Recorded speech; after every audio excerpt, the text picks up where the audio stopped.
May adlaw di sa tanan no. For today's video, mag-voice over ta first time. Kay bana kay ko naglantaw sa isda. Sayo sa buntag dala akong bayaw og isda gikan sa iyang punong uturan agi ang uyuan dago kay gab. Niuli ang bayaw gikan sa punong niya. Nanguha siya ning nga isda kay wala misudan na kay pulan na sa karne. Gikan atong New Year karne-karne. Na karon nanguha siya sa isda. Dagko man day kayo. Sa isa ka kilo duha ka buok. Takak kayo guys.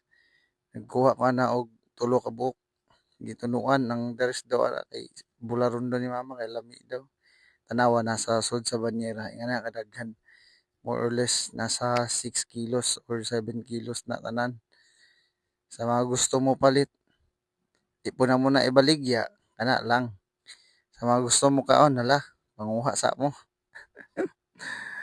O din ni kadaghan na guys, sa mga wa katilaw o wa kailaan ni awa. Pareho tawa, bugo kailaan ni sa ni sa daan ni. Pero lami man daw ni. O humana og luto. Tawa ko ni luto. Tara akong niluto. Oh. Tinunuan nga isda. Lami kayo. Paakay ni kay halang. Sa gusto mo kaon, alin na mo. Ug maoro to. Okay, bye.